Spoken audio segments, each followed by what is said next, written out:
Hello, പിന്നെ ഒരു ചക്കപ്പുഴുക്കിൻ്റെയും ചക്ക വറുത്തതിൻ്റെയും യൂട്യൂബ് വീഡിയോ ആണ് ഞാനിപ്പോൾ ചെയ്തുകൊണ്ടിരിക്കുന്നത് കേട്ടോ. രാവിലെ എണീറ്റ് വന്ന് കുറച്ച് കഴിയുമ്പോഴത്തേക്കും എന്ത് ചെയ്യുക, അമ്മേനെ കാണാനില്ല. നോക്കി കഴിയുമ്പോൾ അമ്മ അതേ പുറത്തിറങ്ങി ചക്ക ഒരുക്കിക്കൊണ്ടിരിക്കുകയാണ്.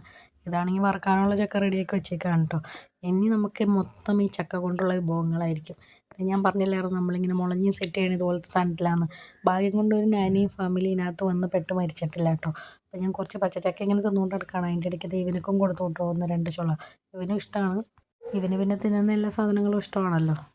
അങ്ങനെ ഒരുവിധം എല്ലാം റെഡിയാക്കി വെച്ചിരുന്നതുകൊണ്ട് തന്നെ നമ്മുടെ ചക്കപ്പുഴുക്ക് റെഡി ആയിട്ടുണ്ട്. അങ്ങനെ കുറച്ച് നേരം ചക്കപ്പുഴുക്കൊക്കെ തിന്ന് സിനിമയൊക്കെ കണ്ടിരുന്നു. പിന്നെ കട്ടൻ ചായ ഉണ്ടായിരുന്നു കേട്ടോ. ഞാനാണെങ്കിൽ നമ്മുടെ ഈ പാവയ്ക്കച്ചാറ് ലേശവും പിന്നെ നമ്മുടെ സ്രാവ് കൂട്ടി വറുത്തും ഉണ്ടായിരുന്നു. അങ്ങനെ അത് കൊടുത്തിട്ടുണ്ടാകും. എനിക്കാണെങ്കിൽ ചക്കപ്പുഴുക്കിൻ്റെ ഉണക്കമീനൊക്കെ തിന്നാൻ നല്ല രസമാണ് കേട്ടോ. നല്ല ടേസ്റ്റുമാണ്. എല്ലാവരും ട്രൈ ചെയ്ത് നോക്കണം. പിന്നെ നമുക്ക് വേറെ ചാറ് കറികൾ അങ്ങനെയൊന്നും ഉണ്ടായിരുന്നില്ല. അതുകൊണ്ടാണ് നമ്മളിപ്പോൾ ഇത് വെച്ച് അഡ്ജസ്റ്റ് ചെയ്യുന്നത്. പിന്നെ എന്തായാലും ചക്കപ്പുഴുക്കിൻ്റെ ടേസ്റ്റ് വേറെ തന്നെയാണല്ലോ. അതിൻ്റെ ഒപ്പം വേറെ ഒന്നും ഇല്ലെങ്കിലും ഒന്നുമില്ല. പിന്നെ നമ്മൾ ഒരു പ്ലേറ്റ് നിറച്ച് ചക്കപ്പുഴുക്ക് ഉണ്ടായിരുന്നു. പെക്കാപ്പിക്ക് കൊടുക്കാൻ പോകണ്ടോ. അവനോട് ഞാൻ പ്രത്യേകം പറഞ്ഞിട്ടുണ്ട് സാധനങ്ങളൊന്നും പകർത്തി നിൽക്കരുത്. പക്ഷെ അവന് കുത്തും കൊതി നിയന്ത്രിക്കാൻ പറ്റില്ല. ഇത് ഇങ്ങനെയാണ് സംഭവിക്കുക.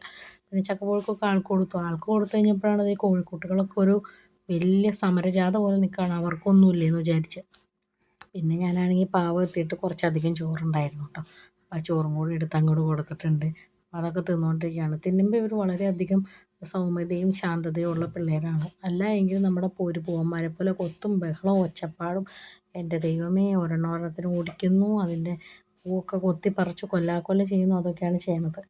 നോക്കി കഴിയുമ്പോൾ പെക്കാപ്പി തീറ്റ കഴിഞ്ഞിട്ടുണ്ടായി. എല്ലാം ചടപടയെന്നായിരുന്നു. പിന്നെയും ചക്കക്കുരു. അമ്മ പറഞ്ഞു എന്തായാലും ഇനിയിപ്പോൾ ഇതിരുന്നാൽ ഇച്ചിരി എടുക്കാം, എന്നിട്ട് നമുക്ക് കുറച്ച് ചക്കപ്പുഴുക്ക് ഉണ്ടാക്കാം. ചക്കപ്പുഴുക്കറി ഉണ്ടാക്കാം. നമുക്ക് ചക്ക വറുക്കാനുള്ളത് നടന്നു. അപ്പോൾ അതിനത് അരിഞ്ഞിട്ടില്ല. അങ്ങനെ നമ്മളിത് അതൊക്കെ ഒന്ന് അരിഞ്ഞ് റെഡിയാക്കി വെക്കുകയാണ് കേട്ടോ. നമ്മൾ വൈകുന്നേരമാണ് കേട്ടോ ഇതൊന്ന് വറക്കണത്.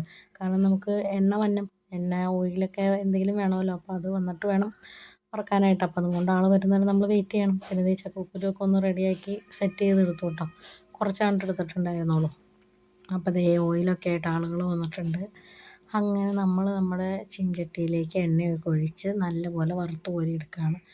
നമ്മൾ അരിഞ്ഞ് വെക്കുമ്പോൾ ഒരുപാടുണ്ടാവും കേട്ടോ. പക്ഷെ വറുത്ത് കോരാൻ നേരത്ത് ഇച്ചിരിയാണ് ഉണ്ടാവുകയുള്ളൂ. അതാണ് ഇതിൻ്റെ ഒരു പ്രത്യേകത. എല്ലാം റെഡിയാക്കി വെച്ചിട്ടുണ്ട് കേട്ടോ. അതിനകത്തേക്കാണ് നമ്മൾ വറുത്ത് കോരിയിടുന്നത്. ഒരു കരി സൗണ്ട് കേൾക്കും. ആ സൗണ്ട് കേൾക്കുമ്പോഴാണ് നമ്മൾ ഇതിനകത്തേക്കൊന്ന് കോരിയിടേണ്ടത്. അതാണ് ഇതിൻ്റെ ഏകദേശം ഒരു പാകം. ഇച്ചിരിയും കൂടി മൂപ്പ് കുറഞ്ഞൊരു ചക്കകൾ ഞാൻ കുറച്ച് മുമ്പ് വറുത്ത് വയ്ക്കുകയായിരുന്നു കേട്ടോ. കുറച്ച് ദിവസം മുന്നേ. അപ്പോഴാണെങ്കിൽ കുറച്ച് കഴിയുമ്പോഴത്തേക്കും നല്ല ബ്രൗൺ കളറായി. ഞാൻ വിചാരിച്ചു എത്ര പെട്ടെന്ന് റെഡി ആയിരുന്നു. പക്ഷേ അതൊക്കെ കത്തിക്കരിഞ്ഞ് പോകണ പോലത്തെ ആയിരുന്നു. കാരണം ഒട്ടും കനം അതിനുണ്ടായിരുന്നില്ല. ഇതിപ്പോൾ ഏകദേശം ഒരു ഓക്കെയാണ്. കറക്റ്റ് പാകമാണെന്ന് തോന്നുന്നു വറുക്കാനായിട്ട്. ഞാനാണെങ്കിൽ വറുക്കണതിൻ്റെ ഒപ്പം തന്നെ കറുമുറാന്ന് തിന്നുകൊണ്ടിരിക്കുകയാണ് കേട്ടോ. ഞാൻ കുറേയും തിന്നുകൊണ്ടിരിക്കുകയാണ്. വറുത്ത് തീരുമ്പോൾ ഉണ്ടാവുമോ എന്നൊന്നും അറിയില്ല. അമ്മയാണെങ്കിൽ പിന്നെ ചക്കക്കുരു കറിയൊക്കെ റെഡിയാക്കി വെച്ചിട്ടുണ്ട്. പിന്നെ ഒരു മുട്ട പൊരിച്ചതുണ്ടായിരുന്നു കേട്ടോ. അമ്മ ഉണ്ടാക്കുമ്പോൾ ഇച്ചിരി കൂടി കുറുക്കിയായിട്ടാണ് കേട്ടോ ഉണ്ടാക്കാറ്. അപ്പോൾ എല്ലാം ടേസ്റ്റിയാണ്. പല പല ടേസ്റ്റാണല്ലോ.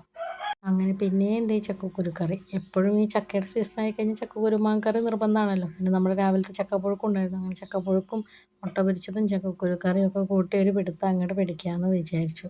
ചോറൊക്കെ കൊണ്ട് വയറ് നിറഞ്ഞല്ലേ എന്ന് വിചാരിച്ച് നമ്മളിത് വറുത്ത് കോരി വെച്ചിട്ടുണ്ടായിരുന്നു. ചക്ക വറുത്തുണ്ടായിരുന്നു കേട്ടോ. ആ ഒരു വലിയ പാത്രം നിറച്ച് അരിഞ്ഞ് വറുത്ത് കോരി വന്നപ്പോൾ ഈ ഒരു കുഞ്ഞു പാത്രത്തിൽ ഇടാനുള്ളത് മാത്രമേ ഉണ്ടായുള്ളൂ. പിന്നെ കുറച്ചധികം ഞാൻ തിന്നും തീർത്തല്ലോ.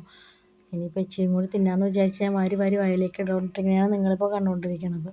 അതിൻ്റെ ഇടയ്ക്കാണെങ്കിൽ ഞാൻ എന്ത് 2 കൊമ്പും കൂടി ഒന്ന് വെച്ച് നോക്കിയിട്ടുണ്ടായിരുന്നു കേട്ടോ. നിങ്ങളെ പേടിപ്പിക്കാനായിട്ട്. പിന്നെ കുറച്ചധികം നേരം ഇരുന്നു അങ്ങനെ കുറച്ച് അങ്ങോട്ട് തിന്നിട്ട് അങ്ങോട്ട് കിടന്നു. അപ്പോൾ അത്രേ ഉള്ളൂ. ബൈ.